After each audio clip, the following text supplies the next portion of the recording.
धनी राम एक गरीब जुलाहा था। उसकी पत्नी दुर्गा उसके पास जाकर उसकी सेवा करने को कौन कहे, उसकी तरफ देखती भी नहीं थी। उसकी पहली पत्नी से एक बेटी थी राधा और दूसरी पत्नी से एक बेटी थी लीला। एक दिन, राधा बेटी, तू दिन रात घर का सारा काम करती है, मेरा ख्याल रखती है, पर घर में तुझसे कोई प्यार नहीं करता है। कभी कभी सोचता हूँ मेरे मरने के बाद तेरा क्या होगा। बापू, ऐसा मत कहो, मैं तुम्हें कहीं जाने नहीं दूंगी। तुम्हारे नहीं रहने पर मैं खुद मर जाऊंगी। बड़ी गलती कर दी मैंने उस औरत से शादी करके। मुझे लोगों की बातों में नहीं आना चाहिए था। मैंने तो खुद अपने पैरों पर कुल्हाड़ी मारी है। बापू, तुम बहुत जल्दी ठीक हो जाओगे, फिर हम दोनों यहाँ से शहर चले जाएंगे। हमारे दुख के दिन कट जाएंगे। राधा की सारी आशाओं पर पानी फिर गया। कुछ दिनों बाद ही धनीराम स्वर्ग सिधार गया। राधा अनाथ हो गई। अब उसका अपने कहने वाला कोई नहीं था।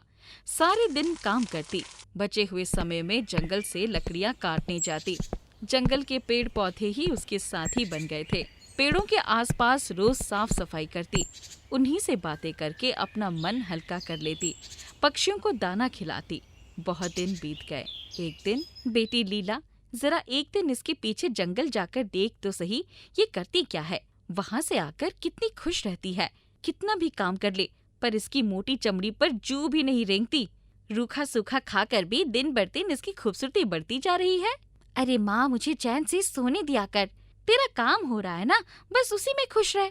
एक दिन जब राधा लकड़ियों का गट्ठर लेकर वापस आ रही थी, तभी उसने देखा कि रास्ते में एक बूढ़ी औरत गिर पड़ी थी। सिर पर रखी खिलौने की टोकरी में से खिलौने भी तीतर बीतर होकर जमीन पर गिर पड़े थे। दादी माँ उठो, आपको क्या हुआ? मैं आपके लिए पानी लेकर आती हूँ। राधा ने उसी टोकरी में से एक पानी का बर्तन उठाया और पानी ले आई। बुढ़िया के मुंह पर पानी के छींटे डाले। उसने आंखें खोल दी, उसको पानी पिलाया तो वो आहिस्ता आहिस्ता होश में आ गई और उठकर बैठ गई। बेटी, तुमने मेरी जान बचाई है, मैं तुमसे बहुत खुश हूँ। तुझे क्या चाहिए बता। पहले चलिए मैं आपको आपके घर छोड़ दूँ। रास्ते में ही राधा ने अपनी सारी व्यथा बूढ़ी दादी से कह सुनाई। अचानक दादी एक खूबसूरत परी में बदल गई। मेरा नाम दिव्या परी है, तुम ये अंगूठी रख लो। इस अंगूठी को पहनकर तुम जो मांगोगी तुम्हें मिल जाएगा। बस कभी किसी के नुकसान करने के बारे में मत सोचना, वरना इस अंगूठी का सारा जादू खत्म हो जाएगा। राधा ने अंगूठी ले ली। परी का बहुत बहुत धन्यवाद करते हुए घर आ गई। जैसे ही घर आई, ये लड़की सारे दिन घूमती रहती है, सारा काम पड़ा है, कब खाना बनाएगी? भूख के मारे पेट में चूहे कूद रहे हैं। न काम की न काज की, 2.5 सेर अनाज की। आने दे, आज इसकी खबर लेती हूँ। आज मेरी तो खैर नहीं। हे भगवान, अब मैं क्या करूँ? तभी उसे अचानक याद आया कि परी ने उसे अंगूठी दिया है। ए अंगूठी, जल्दी से खाना तैयार कर दो। उसके घर में घुसते ही खुशबूदार खाने से रसोई महक उठी। अरे राधा, तूने कब आकर खाना बना लिया? इतनी अच्छी खुशबू आ रही है। मैं तो कब की आ गई माँ, अभी खाना देती हूँ। उस दिन तो राधा किसी तरह बच गई। अब उसकी जिंदगी आसान हो गई थी। जब भी उसे कोई काम करने की इच्छा ना होती, अंगूठी से बोलकर सारा काम करवा लेती। एक दिन, लीला, चल बाजार से तेरे लिए कुछ अच्छे अच्छे कपड़े खरीद लाऊं, मुझे भी कुछ साड़ियाँ लेनी है। माँ, मैं भी चलूं? आईने में अपनी शक्ल देखी है तूने? हाँ, तू हमारी बराबरी करेगी? इतना कहकर उसने चूल्हे से जलती हुई लकड़ी निकालकर उसके पैरों में मारा। राधा छटपटा उठी और उसी वक्त घर से वो निकल गई। रोते रोते आंखें लाल हो गई थी। वो जंगल में एक पेड़ के नीचे बैठकर रो रही थी। अचानक उसे अंगूठी की याद आई, पर अंगूठी तो उसने घर पर ही रखी थी। अंगूठी लेने के लिए मुझे घर जाना ही होगा। वो लंगड़ाते हुए घर पहुंची। माँ देख, ये फिर आ गई। मैं सिर्फ अपना सामान लेकर चली जाऊंगी, तुम शोर मत मचाओ। तब तक दुर्गा आ गई थी। कौन सा सामान? है लीला, इसका सारा सामान लाकर फेंक दे। मैं क्यों लाऊं, ये खुद जाकर ले लेना। अपना सारा सामान लेकर जा, फिर कभी मुंह मत दिखाना। राधा झट से गई। उसने अपने कपड़े लिए और अंगूठी हाथ में पहन लिया। अंगूठी, मेरे इस घर के सामने बिल्कुल ऐसा ही एक घर बन जाए, उसके इतना कहते ही बिल्कुल उसके घर जैसा ही एक घर बनकर तैयार हो गया और राधा उसमें चली गई।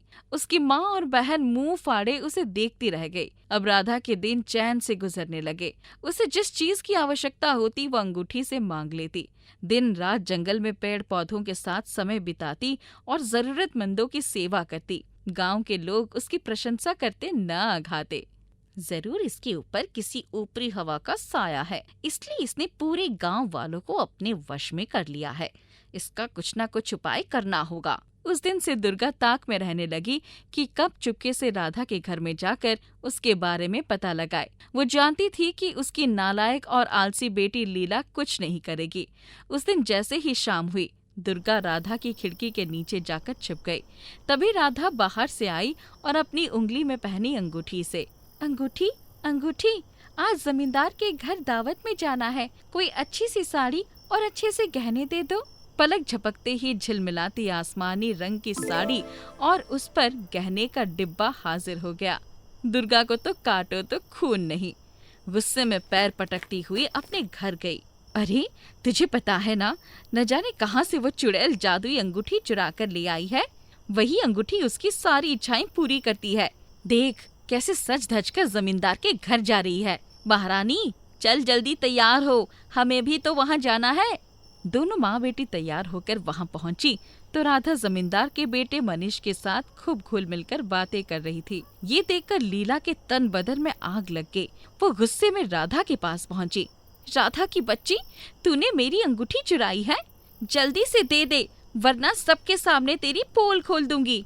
प्यारी बहन, तुम्हारी अंगूठी मैं क्यों चुराऊंगी? ये अंगूठी तुम्हारी उंगली में आएगी ही नहीं। पहन कर देखो। अंगूठी अंगूठी, दिखा अपना कमाल। लीला ने जैसे ही अंगूठी पहननी चाही, उसके हाथ में बिजली का करंट जैसा लगा। उसने अंगूठी उठाकर फेंक दी। सभी लोग हंसने लगे। क्या हुआ? अंगूठी तो तुम्हारी थी, तुमने फेंका क्यों? ये जादू करनी है, इसलिए इसने अंगूठी में जादू कर दिया है। लीला, तुम दोनों माँ बेटी अभी निकल जाओ यहाँ से। मनीष ने अंगूठी उठाकर राधा को वापस दे दिया। दावत खत्म होने पर वो खुद ही उससे छोड़ने आया। उस दिन राधा बहुत खुश थी। उसकी आंख सुबह देर से खुली तो दरवाजे पर उसकी माँ की चीख पुकार सुनाई पड़ी। वो उसे बुलाने आई थी। वो भागी हुई घर गई तो देखा लीला की पूरी उंगली सूजकर लाल हो गई थी। अंगूठी अंगूठी, इस लीला की उंगली पहले जैसे कर दो। लीला की उंगली तुरंत ठीक हो गई, पर कहते हैं ना, चोर चोरी से जाए, हेरा फेरी से ना जाए। लीला ने लपक कर राधा की उंगली से अंगूठी निकाल ली। उसके हाथ में आते ही अंगूठी आग के गोले में बदल गई। लीला ने फिर अंगूठी फेंकना चाहा, पर अंगूठी उसके हाथ में ही चिपक गई। राधा बचाओ मेरी बहन, अब से कभी ऐसा नहीं करूंगी, मुझे माफ कर दो। हमने हमेशा तुम्हें बहुत कष्ट दिया, तुम तो समझदार हो ना। राधा ने उसे क्षमा कर दिया और अंगूठी से प्रार्थना की कि वो वापस उसकी उंगली में आ जाए। अंगूठी राधा की उंगली में आ गई। दूसरे दिन ही दुर्गा जमींदार के घर राधा की शादी का प्रस्ताव लेकर गई। बड़ी धूमधाम से राधा की शादी मनीष से हो गई। परी की दी हुई अंगूठी ने राधा का जीवन खुशियों से भर दिया था। एक बार एक गांव में हीरा नाम का बहुत ही गरीब व्यक्ति रहता था। उसके परिवार में उसकी माँ, पिता और उसकी छोटी बहन थी। वो मोची का काम किया करता था। उससे जो भी पैसा कमाता उसी से अपने परिवार का गुजारा चलता था। अरे भाई, जरा इस जूते को तो सिल देना, चलते हुए अचानक से फट गया। जी साहब, इसका तला अलग हो गया है, मैं अभी सील देता हूँ। अच्छा, थोड़ा जल्दी करो। हाँ, कितने रुपए लगेंगे ये बनाने में? वैसे तो 50 रुपए लगते हैं साहब, लेकिन अपनी इच्छा से जो दे दे। तभी वहाँ से दो व्यक्ति बात करते हुए गुजरते हैं और सभी का ध्यान उनकी बातों पर जाता है। तुमने सुना, कुछ दिनों से नेताजी गांव का दौरा करने आ रहे हैं। हाँ भाई, इसीलिए गांव में सफाई चल रहा है। रोज प्रधान के घर के आगे लोगों की बैठक लगी रहती है। जब भी कोई बड़ा व्यक्ति आता है, प्रधान सारे अच्छे काम तभी करते नजर आते हैं। कुछ नहीं भाई, ये सब भी एक दिखावा है। नेताजी प्रसन्न होकर कोई ना कोई इनाम घोषित कर देंगे, वो भी प्रधान की जेब में ही चला जाएगा। हीरा वहाँ बैठकर उन सब की बातें सुनते हुए चुपचाप अपना काम कर रहा था और सोचने लगता है, कोई भी आए, खैर हमें उससे क्या लेना देना। हमारे तो वही गरीबी के दिन और वही गरीबी की रात। गरीब चाहे कितनी भी मेहनत कर ले, ना तो उसके बारे में नेता सोचता है और ना सरकार। उस गांव का प्रधान बहुत ही लालची था। वो सरकारी काम के नाम पर पैसे ऐंठता और उससे अपनी जेब भर लेता था। उसने आज तक गांव या उसके गरीब लोगों के बारे में भी कभी नहीं सोचा। नेताजी का गांव के दौरे पर आना उसके लिए ऐसा ही एक पैसे ऐंठने वाला मौका था, जिसके लिए वो किसी भी हद तक जा सकता था। अगले दिन सुबह प्रधान अपनी गाड़ी में आता है। ये तुम जितने भी लोगों ने सड़क के किनारे अपनी दुकानें लगाई हैं, उन्हें जल्दी से जल्दी खाली कर दो। नेताजी आएंगे और ये देखेंगे तो उनके सामने गांव की क्या इज्जत रहेगी। सभी लोग प्रधान के सामने गिड़गिड़ाने लगती हैं। अगर वो अपनी दुकान वहां से हटा लेंगे तो फिर उनकी रोजी रोटी कैसे चलेगी। इस पर प्रधान गुस्सा होकर बोलता है, मुझे कुछ नहीं पता। अगर शाम तक दुकानें नहीं हटी तो मैं तुम जैसे लोगों से अच्छी तरह से निपटना जानता हूँ। प्रधान गांव के लोगों पर ऐसे ही अपना रौब जमाता है। इस पर हीरा को गुस्सा आ जाता है और वो सभी के सामने अपने हक में प्रधान से बोलता है कि वो यहाँ से नहीं हटेंगे। इस पर प्रधान के आदमी गाड़ी से उतरकर आ जाते हैं और हीरा को मारने लगते हैं। आप ऐसा क्यों कर रहे हैं? हमने आप लोगों का क्या बिगाड़ा है? तुम्हें तो मैं अभी सबक सिखाता हूँ। अब तुम्हारी सिर्फ दुकान यहाँ से नहीं हटेगी, बल्कि तुम इस गांव से भी निकाले जाओगे। ये बात सुनकर हीरा एकदम चौंक जाता है और परेशान हो जाता है। पता नहीं ये लोग और उसके साथ क्या करने वाले हैं। उसने अपने आप को एक बड़ी मुसीबत में डाल दिया है। प्रधान अपने आदमियों से कहकर हीरा का तुड़वा देता है और वे उसे धक्के मारकर गांव से निकाल देते हैं। कोई और है जो मेरे खिलाफ बोलना चाहेगा? इतना सब झेलने के बाद हीरा अपना सामान लेकर घर आता है और जो भी उसके साथ हुआ परिवार वालों को बताता है। वे ये सब बताते बताते रोने लगता है। कोई बात नहीं बेटा, दिल छोटा नहीं करते। जिनका कोई नहीं था उनके भगवान होते हैं। हम गांव के बाहर पुराने वाले घर में जाकर रह लेंगे। तुम देखना, कोई ना कोई रास्ता निकल आएगा। हीरा की माँ एक बहुत ही सहज स्वभाव की एवं पूजा पाठ करने वाली औरत थी। वो हीरा को समझा ही होती है कि तभी उन्हें अपने दरवाजे पर एक आहट सुनाई देती है और जब हीरा दरवाजा खोलता है तो वहाँ पर एक बूढ़े बाबा खड़े होते हैं। घर पर कोई है क्या? थोड़ी सी भिक्षा मिल सकती है? उस बाबा की ऐसी बात सुनकर हीरा की माँ अंदर से जाकर जो कुछ भी थोड़ा उसके पास सामान बचा हुआ था भिक्षा के लिए ले आती है। लेकिन वो कोई साधारण आदमी नहीं था, बल्कि बाबा के रूप में खुद देवता था। तुम्हारा बहुत बहुत धन्यवाद बेटी। ये लो, इस बाबा को भिक्षा देने के बदले तुम ये कुछ टमाटर के बीज रख लो। ये कोई साधारण बीज नहीं है। इससे तुम जो भी पेड़ लगाओगे और उससे जो भी चाहोगी वो सब मिलेगा। जी बाबा, आपका बहुत बहुत धन्यवाद। उसके बाद अपने पुराने घर जाकर हीरा की माँ उस बीज को लगा देती है और कुछ ही दिनों में वो बीज टमाटर के पौधे में बदल जाता है। वो कोई आम पौधा नहीं था, बल्कि जादुई था। हीरा अब सामान ढोकर बाजार ले जाने का काम किया करता था। अगर ये पौधा जादुई है और ये बात वाकई सच है तो क्यों ना मैं इसे एक लकड़ी की गाड़ी मांग लूं। ऐसे मेरा भी काम आसान हो जाएगा।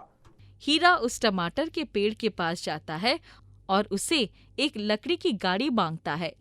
तभी देखते ही देखते हीरा के आंगन में अपने आप एक लकड़ी की बड़ी सी गाड़ी आ जाती है।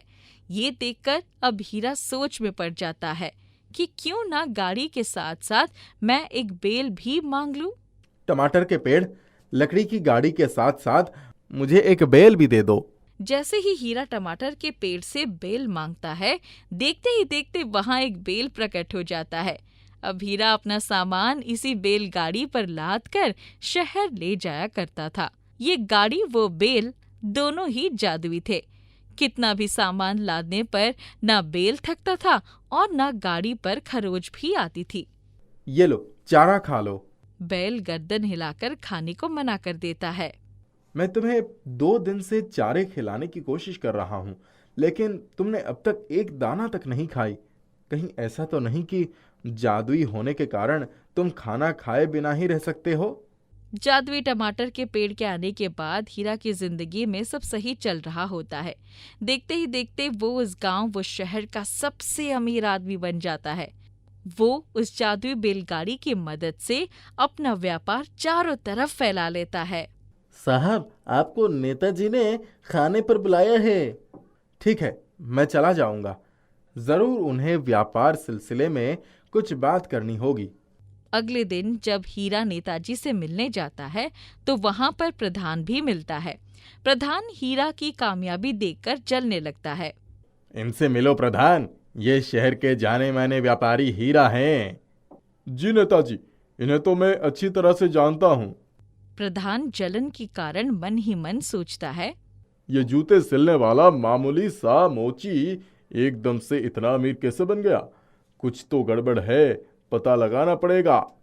अगले दिन प्रधान अपने कुछ आदमियों को लेकर हीरा के घर पहुंच जाता है। वो हीरा के घर किसी नेक इरादे से नहीं आया था। अभी तुम सबको मजा चकाता हूँ।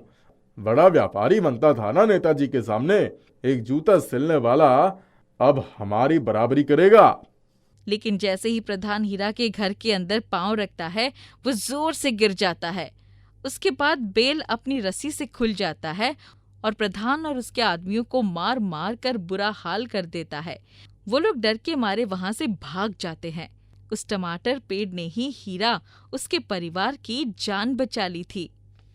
कुसुमपुर गांव में किशोरी लाल नाम का एक गरीब व्यक्ति रहता था, जो अपने खेतों में उगे ड्रैगन फ्रूट को ठेले पर बाजार ले जाकर बेचा करता था। किशोरी लाल के 2 संतान थे, एक लड़का और एक लड़की। उसके बेटे का नाम शिवम था और बेटी का नाम सुरभि।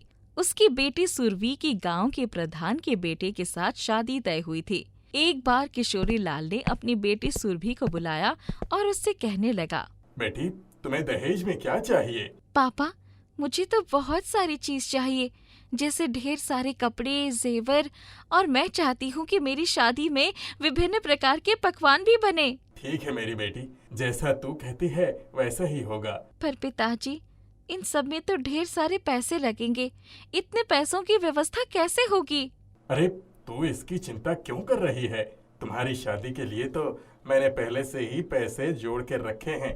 विवाह में किसी भी चीज की कोई कमी नहीं होगी। ये सुनकर सुरभि मुस्कुराते हुए अंदर चली जाती है। उसी गांव में दीपेश नाम का लड़का रहता था। शिवम और दीपेश की जरा भी नहीं बनती थी। वो दोनों हर वक्त लड़ते थे। कुछ दिनों पहले ही दोनों की लड़ाई हुई थी। उसी का बदला लेने के लिए दीपेश मौका ढूंढ रहा था और इधर देखते ही देखते सुरभि की शादी का दिन करीब आ रहा था। अब शादी में कुछ ही दिन बाकी थे। एक दिन किशोरी लाल की पत्नी कुसुमलता कहती है, सुनिए जी, आपने बैंक में जो पैसे जोड़े हैं उसको जाकर निकालना आइए ना, ताकि विवाह की तैयारी शुरू की जा सके। हाँ, तुम ठीक कहती हो। कल ही मैं बैंक से पैसे निकाल लाऊंगा। अगले दिन किशोरी लाल पैसे लेने के लिए घर से निकल पड़ता है। तभी बाहर खड़ा उसका बेटा शिवम कहता है, पिताजी, आप कहाँ जा रहे हो? अरे बेटा, मैं बैंक से पैसे निकालने जा रहा हूँ। शादी की तैयारी के लिए पैसों की जरूरत है। मैं बैंक की तरफ ही जा रहा था। तुझे कुछ काम है क्या? नहीं, कुछ नहीं, मैं तो ऐसे ही पूछ रहा था। ये बात वहाँ खड़ा दीपेश का मित्र कमलेश सुन लेता है और दीपेश को जाकर सारी बातें बताता है। कमलेश, तूने तो ये बहुत अच्छा काम किया है। मैं तो कब से इस मौके का इंतजार कर रहा हूँ। कमलेश, कैसा हो? अगर हम शिवम के पिता से सारे पैसे छीन लें, ये शादी तो रुक ही जाएगी।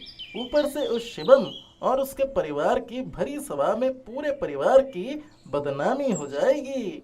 ये तो बहुत अच्छा दिमाग लगाया है तूने। चल, चलते हैं। ऐसा कहकर दीपेश और उसका मित्र दोनों मुंह पर कपड़ा बांधकर किशोरी लाल के पीछे जाते हैं। किशोरी लाल बैंक से पैसे निकालकर अपने घर की ओर बढ़ ही रहा था कि तभी दीपेश और उसका दोस्त पीछे से आते हैं और किशोरी लाल के हाथ से पैसों का बैग छीनकर भाग जाते हैं। किशोरी लाल उनका पीछा करता है, लेकिन वो दोनों बहुत तेजी से भाग जाते हैं। तब किशोरी लाल जोर जोर से रोते हुए कहता है, भगवान, ये क्या हो गया? अब मेरी बेटी की शादी कैसे होगी? उधर किशोरी लाल के घर पर खुशी का माहौल छाया हुआ है। किशोरी लाल रोते रोते अपने घर पहुंचता है।